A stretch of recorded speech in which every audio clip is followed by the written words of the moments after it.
This is Democracy Now!, democracynow.org, The War and Peace Report. I'm Amy Goodman with Nermeen Sheikh.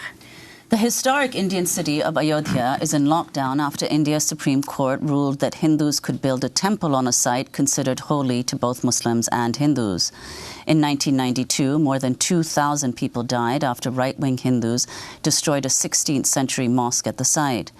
The Supreme Court ruling is seen as a victory for Indian Prime Minister Narendra Modi's hardline Bharatiya Janata Party, BJP, which has long pushed for building a temple on the contested site. Modi hailed the court's decision. There should not be any place for fear, bitterness, and negativity in New India. During the hearing on this case, the Supreme Court heard to all sides with a lot of patience, and it is a matter of happiness for the entire nation that the decision came with the consent of all. Meanwhile, India's crackdown on Kashmir continues. Over the summer, massive protests erupted after Modi revoked the special status of the Indian-controlled part of the Muslim-majority region. Human rights groups say Modi's government then carried out widespread torture, extrajudicial killings, arbitrary arrests, and other crimes in Kashmir. On August 5th, a complete communication blackout was imposed on Kashmir. The internet is still cut off, and only some phone lines have since been restored. To talk about these and other issues, we're joined by the award-winning writer Arundhati Roy. She won the Booker Prize in 1997 for her first novel, The God of Small Things. Her second novel, The Ministry of Utmost Happiness, was longlisted for the prize in 2017. In 2002, she received the Lannan Foundation Cultural Freedom Prize. Her most recent book is a collection of her nonfiction essays titled My Seditious Heart. Welcome back to Democracy Now! It's always a pleasure to have you with us. Thank you for spending this time with us before you give this major address in New York, the Jonathan Schell Memorial Lecture. Let's start with Kashmir, especially for people outside of the region who don't follow what's happening. Lay out for us why this is an issue that is so close to your heart, why it is so critically important right now. Well, my heart doesn't have much to do with it, but so today is the 100th day of the sort of information and internet shutdown in Kashmir. It's been under curfew for most of these 100 days. Now the curfew's been lifted, schools have been reopened, markets have been declared open, but Kashmiris are refusing to accept this sort of normalcy, because what happened on the 5th of August was the striking down of what was known as Section 370, which really incorporated in the Indian Constitution the special conditions on which the sovereign kingdom of Jammu and Kashmir acceded to India. And so by striking that down, they struck down, or they demoted Kashmir from being a state to being what's known as a union territory. They trifurcated it, but most important, that they dissolved a law called 35A, which made Kashmiris the stewards of their own land. So now, Kashmir can be overrun by Indians. That's the way they see it. I mean, India, earlier used to say Kashmir is an integral part of India, but now they say, now it's really an integral part of India. Why is it so important to Modi? Well, it's been important. The thing is that Modi, more than the BJP, Modi belongs to the RSS, the Rashtriya Swayamsevak Sangh, which is a sort of the mothership of the cultural mothership of which the BJP is a political arm. And the striking down of this section has always been on the agenda of the RSS, So it was one by one, these things are being done, which are things that they have sworn to do. There's nothing impulsive or sudden about it. It's just unconstitutional and probably illegal, but it's not impulsive. To express Hindu supremacy? Yes, yes. Well, earlier this year, you wrote an opinion piece on Kashmir for the New York Times headlined, "The Silence is the Loudest Sound." In the piece, you wrote, quote, "While partition and the horrifying violence that it caused is a deep, unhealed wound in the memory of the subcontinent, The violence of those times, as well as in the years since in India and Pakistan, has as much to do with assimilation as it does with partition. What's unfolding today on both sides of the border of the erstwhile state of Jammu and Kashmir is the unfinished business of assimilation. You wrote that in the New York Times in August. Can you talk about what you meant by that? Well, what I meant was that, we tend to forget that at the time of partition, there were more than 500 independent sovereign territories, kingdoms, princely states, regions. And when the British left, since then, in fact, since 1947, there has been a continuous process, a military process to assimilate these areas. I mean, Jammu and Kashmir was one of them, but across the northeast, Nagaland, Mizoram, Manipur, all these places, and all of them have very specific and unique terms and conditions on which they acceded to the Union. So that's what I meant, by the violence of assimilation. In that, I mean, whether it was the princely state of Junagadh or Hyderabad or what happened in Nagaland, hundreds, maybe tens of thousands, they don't do body counts, but thousands of people have been killed. I mean, just in Hyderabad alone, it was 40,000, the new report says, In Nagaland, it's been more than that. In Kashmir, it's 70,000 people that have died in this conflict. So the numbers are huge and hidden by the sort of noise and music and sounds of democracy. But so these battles, like in Kashmir, the struggle for freedom has been militant since 1990, and today it's the densest military occupation in the world, made more dense in August, on the 5th of August, by another 50,000 troops that were flown in to deal with the possible fallout of what would happen after this abrogation. So what does this blackout mean? And how many people have been arrested? Have you heard about torture? And what has been Pakistan's response? Well, thousands of people have been arrested. The remarkable thing was that the leaders across the spectrum have been arrested, including 3 chief ministers, all pro-India politicians, carrying India's water right from 1947. So what has happened is now there is no voice that's coming out of Kashmir. That's why I said the silence is the loudest sound. Everyone, whether it's the major politicians, whether it's boys who throw stones on the street, whether it's businessmen, lawyers, everyone is in jail, even now. Then they cut off phones, they cut off the internet. I mean, can you imagine, when has it been done before? 7 million people, communication lockdown. People don't know whether their children have died, whether they are alive. At night, police and soldiers are going into people's houses, arresting them. We actually don't even know the level of horror that has happened. And now the fact is that some phone lines have been restored, but still the internet has not been restored. In a country where until now they were boasting about digital India. Everything works on the internet,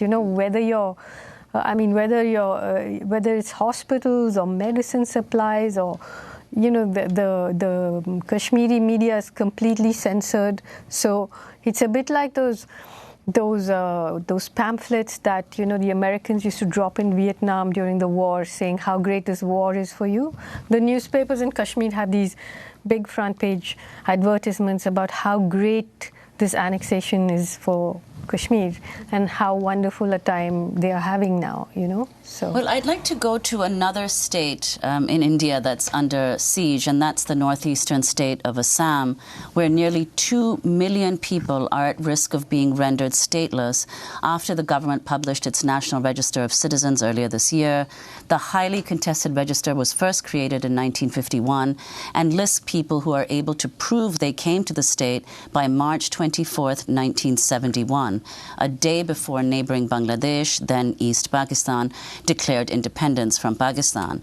The Indian government says the list helps identify Bangladeshi migrants who are not legal residents. Critics say it's an attempt to deport millions of Muslims. Residents suspected of being foreigners can be rounded up and sent to prison camps. As many as 10 mass detention centers are now being built in the area to incarcerate these so-called stateless people. So Arundhati, you were recently in Assam. Can you talk about what the situation there is now and these detention centers that are being built? See, the situation at Assam is really complicated, because, like you said, Assam is a state that borders Bangladesh. Earlier, it was part of what was then known as East Bengal, which then became East Pakistan, which became Bangladesh. And it has a history of migration which goes back to like 1826 or earlier, when the British basically took over Assam. They more or less invited the kind of robust peasants of East Bengal to come in to this state, which they thought was like the British thought in Australia, terra nullius. They did not pay attention to the fact that it was actually populated by very many tribes. There's something like 200 different tribes, languages, communities. There's a history to the National Citizens Register in Assam, which can't be simplified. It wasn't what people in the Indian mainland like to think of as some Hindu-Muslim problem. It was not. It was more actually a resentment of the Assamese, or people who thought they were Assamese, against Bengalis. And then there was a linguistic problem there of the British declaring Bengali to be the language. But the situation now is, of course, that the current bigotry is kind of grafting itself on to a genuine problem of millions of refugees coming in from Bangladesh, and now they've been settled. People have been settled there, as I said, for more than 150 years, and suddenly they're saying, produce your legacy papers. Not suddenly. I mean, this has been going on since the 50s. The real danger is what are they planning to do? I mean, even these 2 million people, they say that they have to appear before tribunals. I visited some of these islands, which are called the Chore Islands. The poverty, the illiteracy, there's no health education, no school, and suddenly you're like casting these people into this labyrinth of bureaucracy and lawyers and terror by other means, And what does it mean if you lose your citizenship? Exactly. I mean, like Hannah Arendt said, what is citizenship? It's the right to have rights. You lose that, you lose everything. But the conflict in Assam has been happening for a long time. For example, in 1983, there was the Nellie massacre where, officially it was, I think, 2,000 people, unofficially up to 10,000 Muslims were killed. Now, again, you can't just place it directly in the same sort of debate that goes on in the mainland. But today, the real danger is that the Home Minister, Amit Shah, the day he took office, he declared that they were going to first they said they were going to allow the NRC all over India. He allowed district magistrates and state governments to set up these foreigners' tribunals and detention centers all over India. And now the danger that they feel with the NRC in Assam, the National Register of Citizens, is that of those 2 million people, actually not all 2 million are Muslims. More than half are supposed to be Hindus, or people who have not managed to prove this uninterrupted legacy since 1971.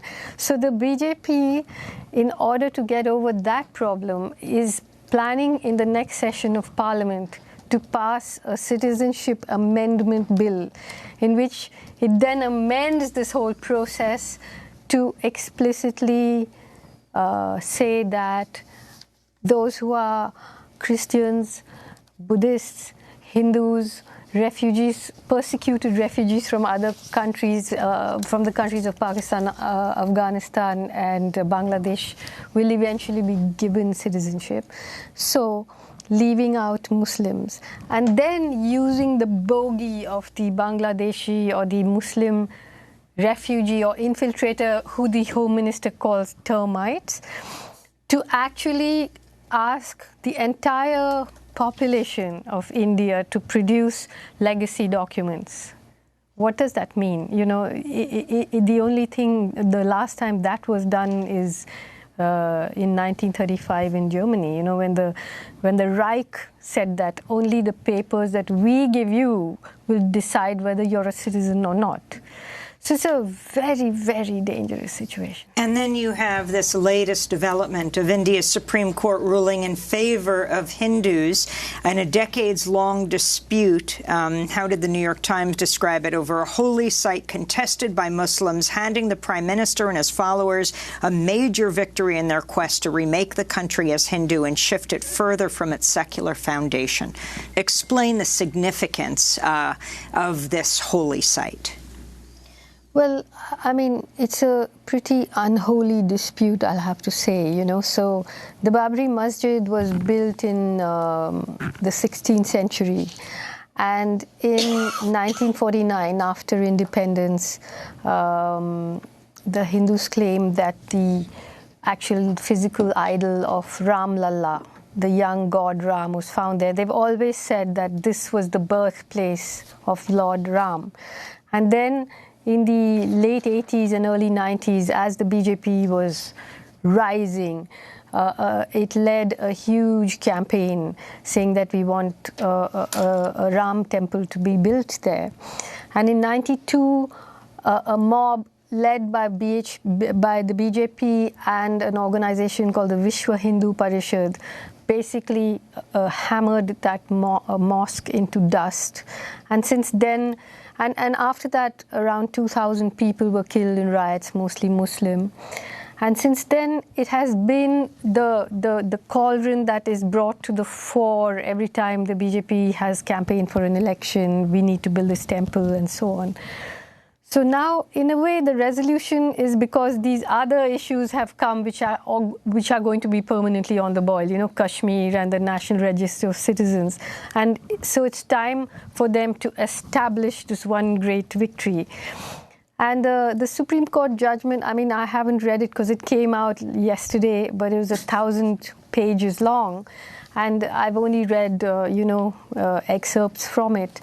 But it seems to be... Its logic seems to be a little untenable because, on the one hand, it says that there's no evidence that there was a Hindu temple underneath this mosque.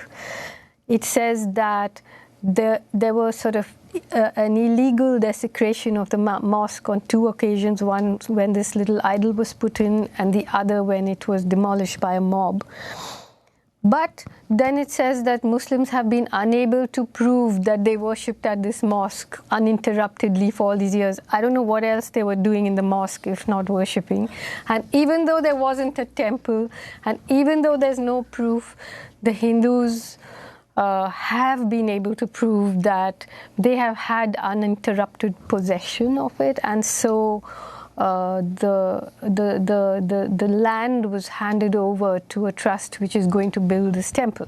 So it seems a little twisted to me, the whole thing. But I think, the more interesting thing is that in the run-up to this, there was, Section 144, which prohibits public assembly. Police were out, riot police were out. The social media was being watched. The Prime Minister came out and said, "We want peace," because it's in a way a very, it's the peace of victory. The victors want peace now. But it shows you how, when they want to control a situation, they can, and when they want to allow the riots, the lynchings, they suddenly appear helpless, So earlier this year, during Indian Prime Minister Narendra Modi's visit to the U.S., President Trump appeared alongside Modi at a Houston, Texas rally billed as Howdy Modi. About 50,000 Indian Americans attended the event, chanting Modi, Modi, as he appeared on stage to introduce Trump, calling him, quote, my friend, a friend of India, a great American president. The Howdy Modi event was the largest event of its kind with a visiting leader in the U.S. Just days before the rally, a pair of Kashmiri citizens filed a lawsuit in the U.S. against Modi for carrying out extrajudicial killings and other crimes in occupied Kashmir. Trump also praised Modi in his remarks at the event. In November, the United States and India will demonstrate a dramatic progress of our defense relationship, holding the first ever tri-service military exercise between our nations. It's called Tiger Triumph. Good name. It's a good name. Both India and the United States also understand that to keep our communities safe, we must protect our borders.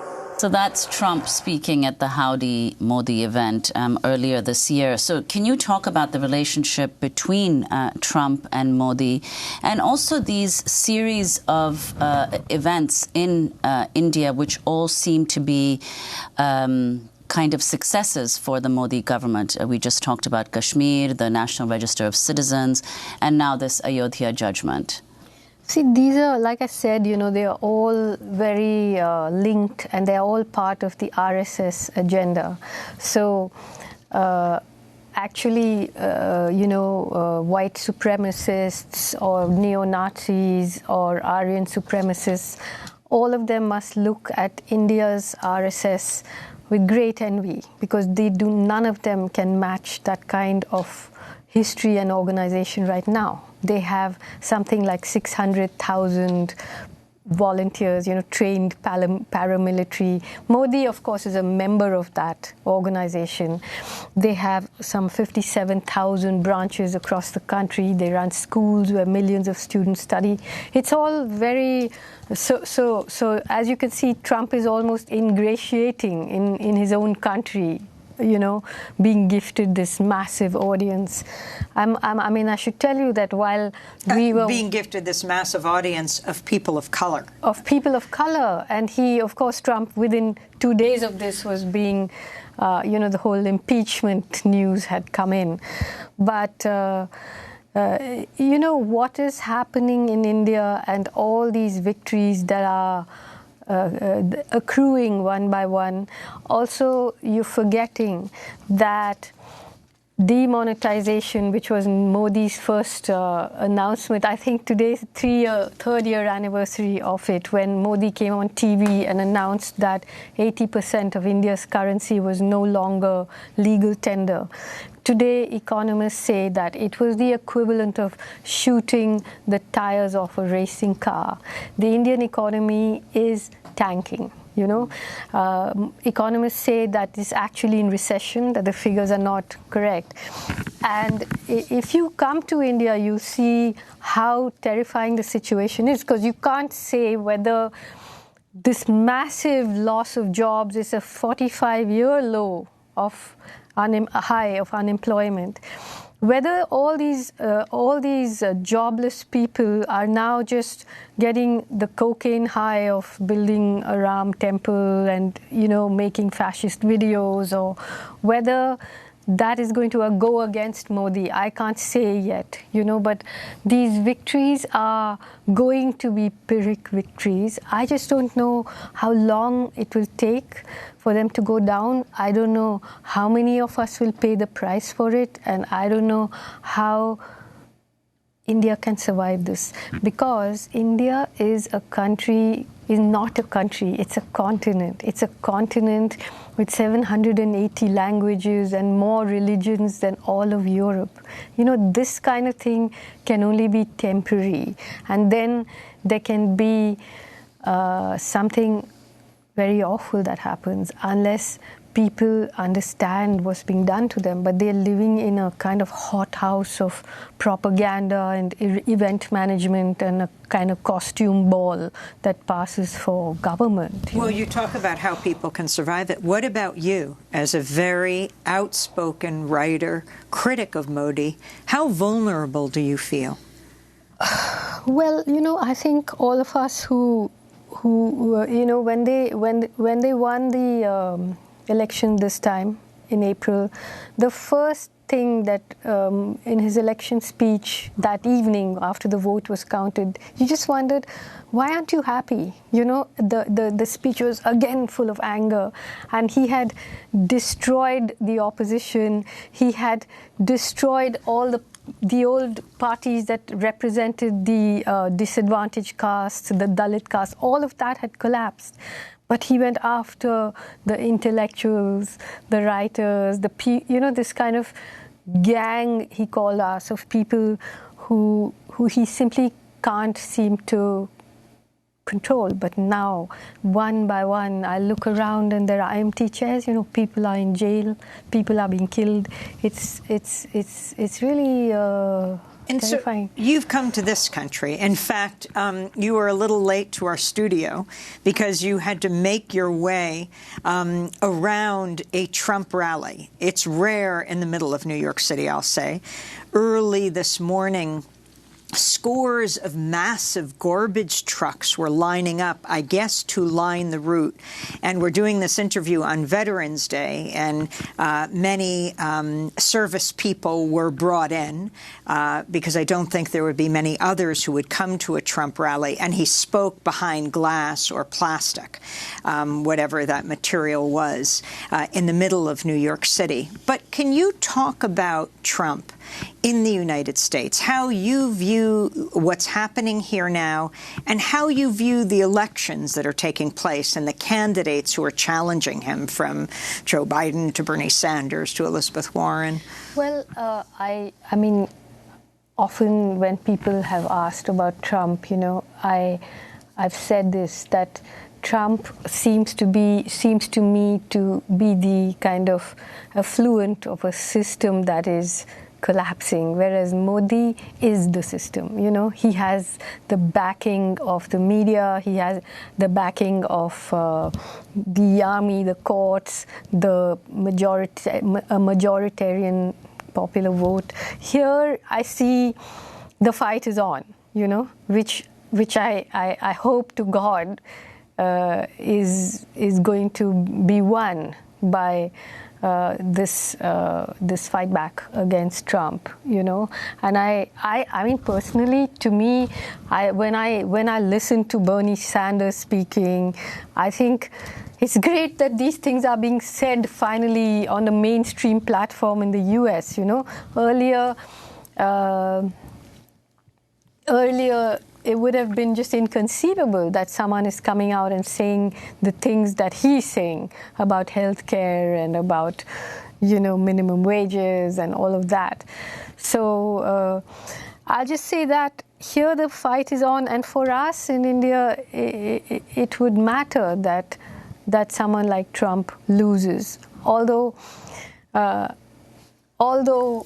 say this too, that we've seen that quite often democratic governments are more aggressive internationally, So I hope that doesn't happen. I doubt it will happen if someone like Bernie Sanders wins, but there's been the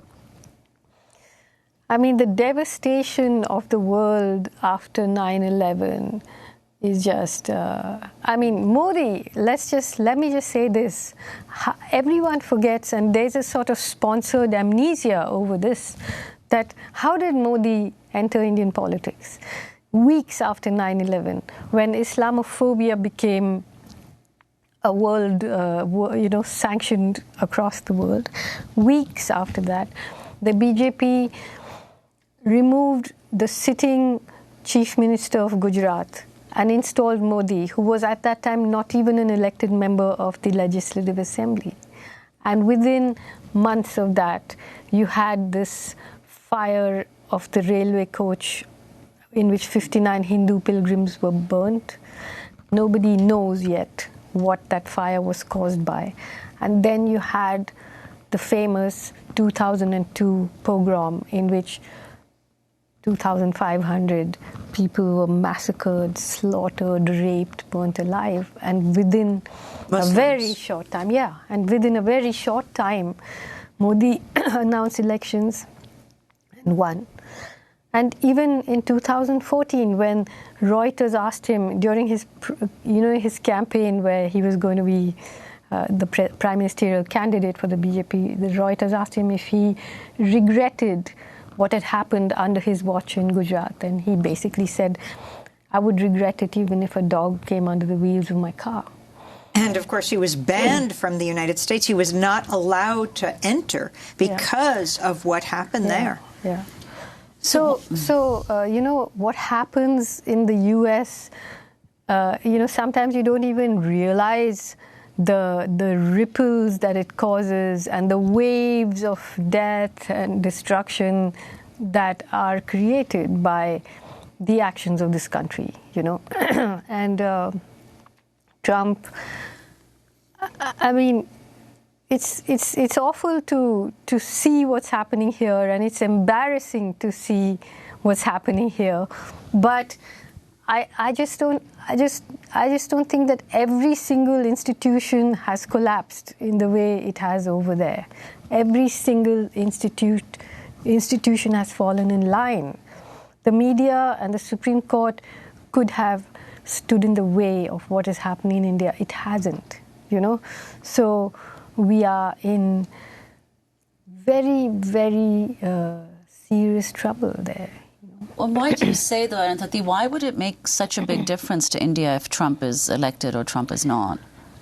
Why would it make a difference? Because, you see, this kind of ideology, the Ku Klux Klanism of Trump, the white supremacy that is growing all over Europe, and the ideology of the RSS, VHP, they all interlock, And many of the far-right individuals have personal connections with each other, So that's why I say that it would... And the point is, I don't know, I don't know what more I can say or do, because I really don't think that anybody can help India except the people, and one is beginning to be scared of the people, of the things that are being said in the open, of the lynching, the crowds gathering, making videos while people are being beaten to death, Since 2015, I think it's like 120 people have been lynched. Are you careful when you walk? Yeah, I mean, I think that whatever will happen, will happen. I can't do anything about it, I can't go around being fearful. But I know that there are a lot of great things. The real tragedy for me is that everything that was beautiful about India, whether it was the music, whether it is the craft, whether it's the poetry, whether it's the literature, whether it's the language, everything that's beautiful about that place comes from that infinite complexity, the compositeness of it. And everything that's beautiful is being turned into acid, Everything that's beautiful is being turned inside out.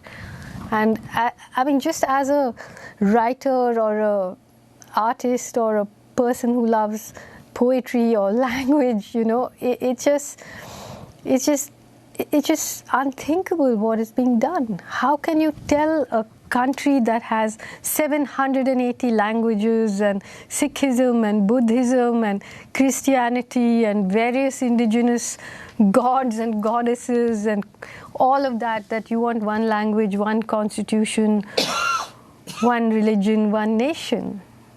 It's suicidal.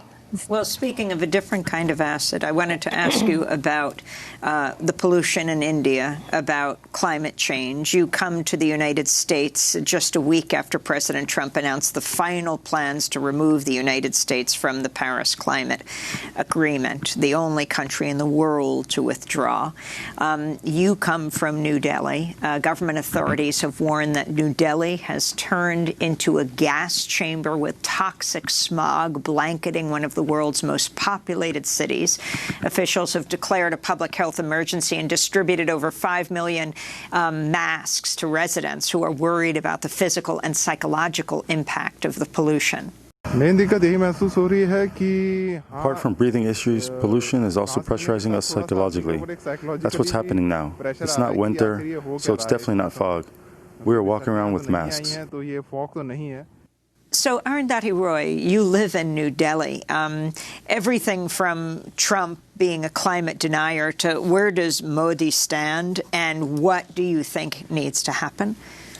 Well, sometimes some of us feel like the pollution in Delhi is somehow representative of the politics too. It's just so filthy. I drove from Delhi to a town in Punjab called Jalandhar last week. It was like 7 hours. It was like dystopia, just burning, smoke. You couldn't tell whether it was night or day. See, Modi, again, he stands up and says things which people want to hear about the climate. But at home, he'll appear and talk to children and say things like, oh, the world is not warming, it's just that we are feeling warmer, or stupid stuff like that. And in fact, when we're talking about Assam and we're talking about Kashmir, in some ways it does have to do with climate change, because there is a prediction that India's greatest crisis in the very near future is going to be a water crisis.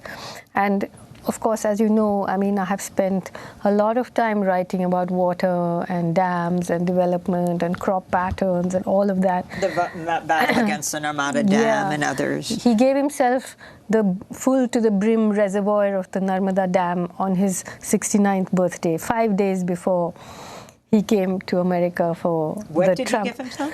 He filled the reservoir of the Narmada Dam, a reservoir that's, I guess, larger than the size of Rome or something. And so the people who'd been fighting the dam just watched their homes go under. This was his birthday present to himself. But, the thing is that even, like I'm saying, about Kashmir and Assam, underneath all this, there is also calculations about climate. For example, there are 5 rivers that run through Kashmir, and to commandeer that water, to have proper access to it, is very, very important. And the other thing is, what is this business of declaring people stateless or asking people to present their legacy documents? You're not going to be able to really expel millions of people. Bangladesh is not going to take them. So the idea is to create a kind of tiered citizenship in which some people have rights and some people don't. Like a new caste system that exists alongside the old one, but now with legal provisions in which Muslims are the new Dalits, So as Dalits being formerly untouchable people. And so you have a situation where resources are shrinking, water is disappearing, and the economy is shrinking too. So there are very terrifying thoughts underlying this. It's like you're reaching back into some odious past to come up with a modern management system for a modern crisis. Well, before we conclude, Arundhati, I'm sure you're aware that your Booker Prize-winning book, God of Small Things, was listed by the BBC as one of the 100 novels that shaped the world. Are you working on another book of fiction? No, not right now. I'm very disturbed, by everything that's going on. So I'm hoping that after a few months, I'll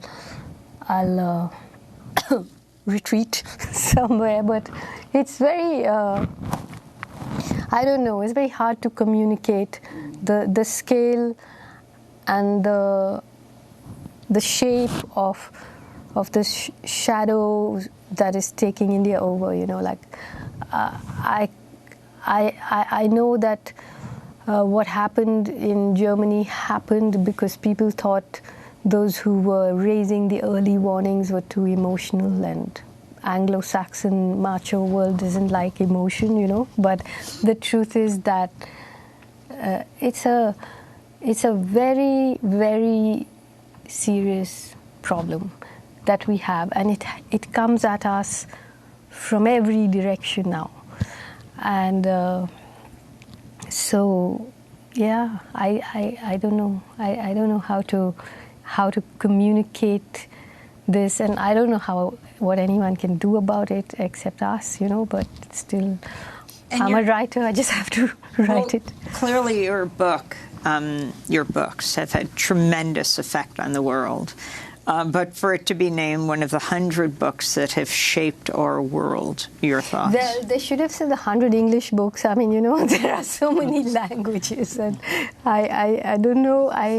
It's flattering, but I always find these lists subjective, and it's fine. It's sweet, but Well, we want to thank you so much for spending this time with us. Arundhati Roy, award-winning writer, won the Booker Prize for her first novel, The God of Small Things, her second novel, The Ministry of Utmost Happiness. In 2002, she received the Lannan Foundation Cultural Freedom Prize. Her most recent book is a 1,000-page collection of her nonfiction essays. It's titled My Seditious Heart. On Tuesday, November 12th at 7 p.m., she'll be speaking at Cooper Union in New York City, giving the Jonathan Schell Lecture, and then she will sit down with a conversation with Naomi Klein. I'm Amy Goodman with Nermeen Sheikh. Thanks so much for joining us.